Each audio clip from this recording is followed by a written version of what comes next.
Hey everyone, welcome back to another video, and today we're going to be taking a look at the Last Resort AB VM001 low Suede Drop 7. And I'm sorry if I sound weird, I am currently battling a cold. And the reason why I am adding Drop 7 is because the Last Resort's previous release, Drop 8, is an updated model of their current offerings. So it's supposed to come with a better sole, a better insole, and it's supposed to be easier to remove the insole.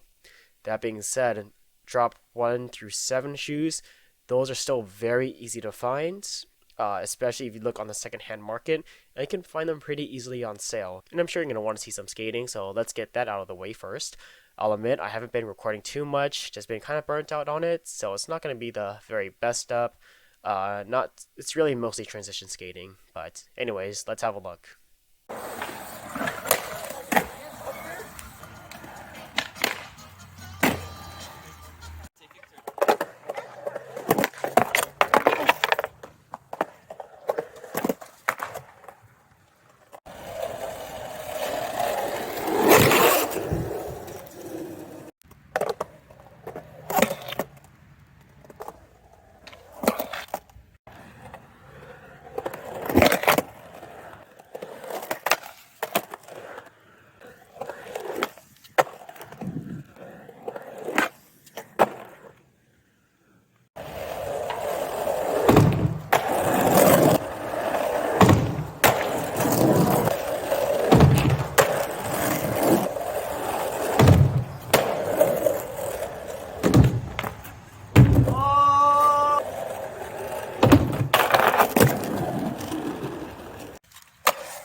Alright, so when you open the box, it's going to come with the shoes itself and an extra set of laces. The ones I got were a set of white laces that were already on the shoe, and a set of black laces that came separate with the shoe.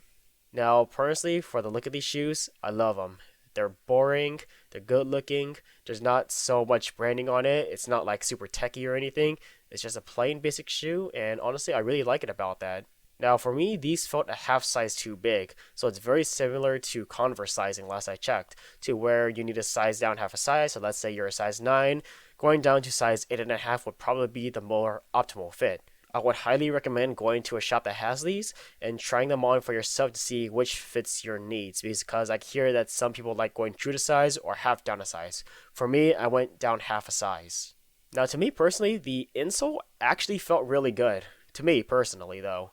It needs some time to break in and mold to your feet, and then once that happens, for me, it was super comfortable. I don't really have too many complaints on this, but I know the insole is it's very polarizing. Some people love the insole and some people hate the insole. I think people who are more used to a very thin insole, so say like Nike SB or Converse, is gonna have a really good time with these shoes because they're already used to a sole like that. While people who skate more thicker insoles, so let's say like Vans or like some sort of cup sole, they're not gonna have the best time with such a thin insole like this. And also for these shoes, the insole is basically just stuck inside the shoe. I tried to get it out by just using my hands, but I didn't want to actually like tear the insole or anything like that. And I couldn't actually get the insole to lift off the bottom of the shoe without fear of it like just tearing apart or something like that. I'm sure if you take like a blow dryer or something to the insole, heat it up a bit, it might be a little bit easier to take out. But for me personally, I haven't had the need to actually remove the insole to replace it with one of my own. Sticking with the insole, I'd say the impact protection it's decent. It's fair, you know.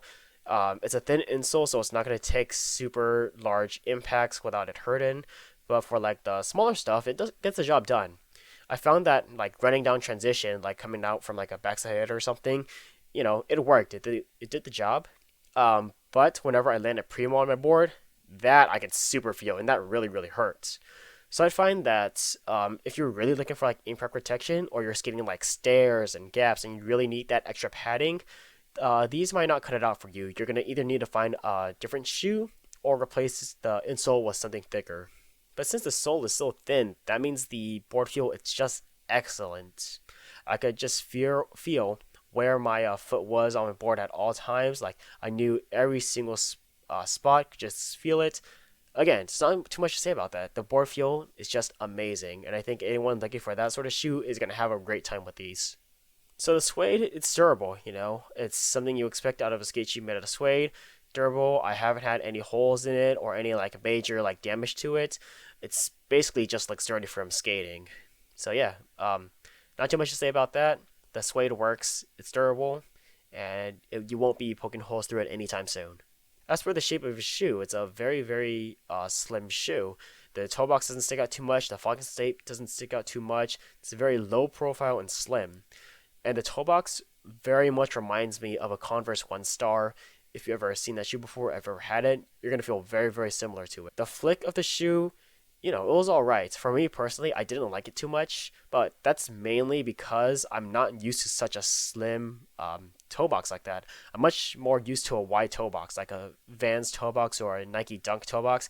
That's what I was more used to. So switching to this did kind of mess me up on my tricks, but after I got used to them after a while, I could definitely just like hit kickflips and all that fairly easy. Right, so far I've been fair to the shoe, but now it's going to come down to the bad parts, which I would say people universally agree on this issue, and that's going to come down to the sole. The sole is unfortunately not good. So when it starts out, it's grippy and all that. The tread pattern's alright, but it's not like you're going to be slipping off the board or stuff. But the problem is the sole wears down super fast.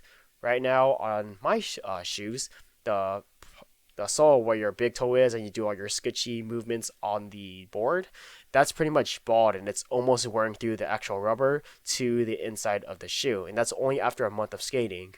And that's really, really bad. And just to compare, I have a pair of Vans Grosso Mids that I've owned about the same time or maybe even more, and the sole on that, it's doesn't see that much damage, honestly. It still has all the tread.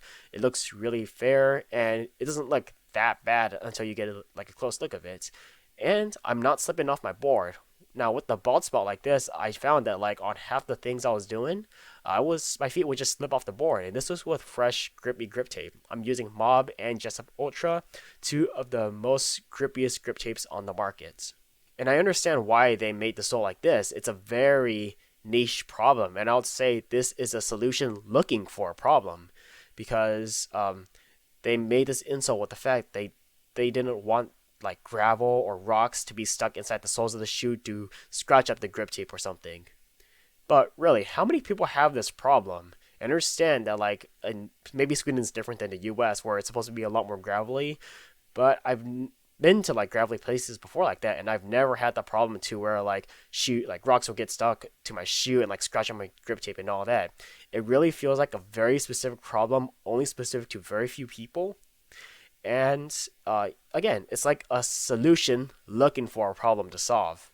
And they recently did an interview with Pocket Magazine, and which last resort says that like they wonder why all the other shoe companies weren't doing this sort of sole design. Well, there's a reason why they're not doing that sort of sole design, and this is why. It's because the sole goes bald super quickly.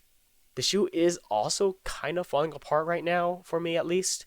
The flexing tape is starting to separate from the suede, and the back panel of my shoe is starting to come off.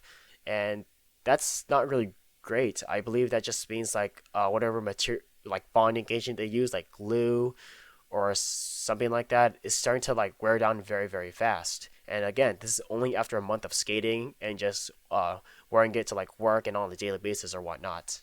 And that's pretty much the only thing I have to complain about the shoe, is basically just the sole itself. And then like how that bonding agent kind of seems to be degrading a little bit fast, and I don't know why. I'm sure anyone who's more experienced with shoes could explain why that is. And putting aside all those criticisms of it, I really, really like the shoe. It just fits my purposes. The color combinations are great. The profile and like the look of the shoe is really nice and boring. It's not super flashy or anything like that, and I really like it. And the problem is, it really just comes down to the price tag itself. It's about like $85 to $100 for a set of these, and that price point is very steep for the quality you're getting.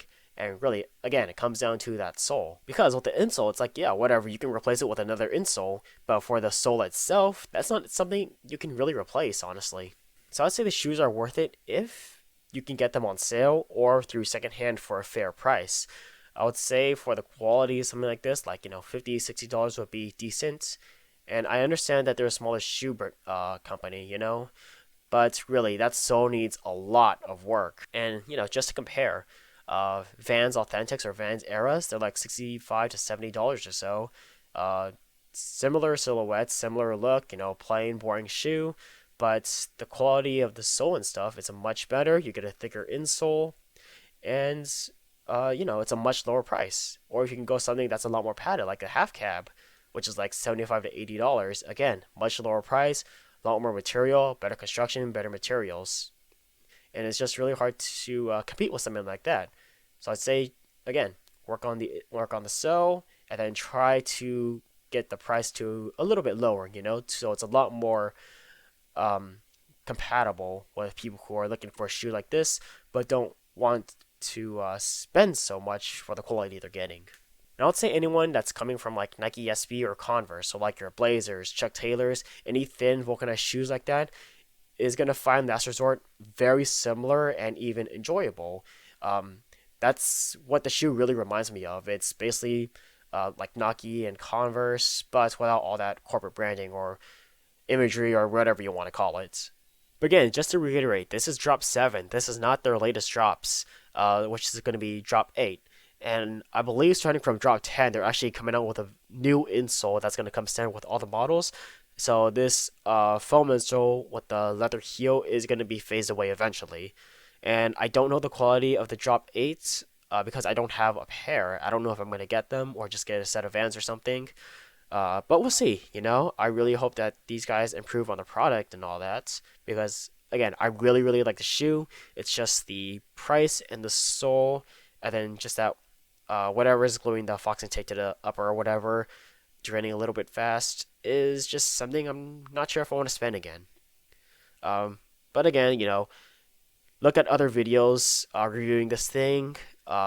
If you really want to do it, do your research, watch multiple videos before deciding on buying a set of these. But yeah, that has been another video. If you have any comments or questions, or think I left something out or missed something, just leave them in the comments below, and I'll see you in the next one.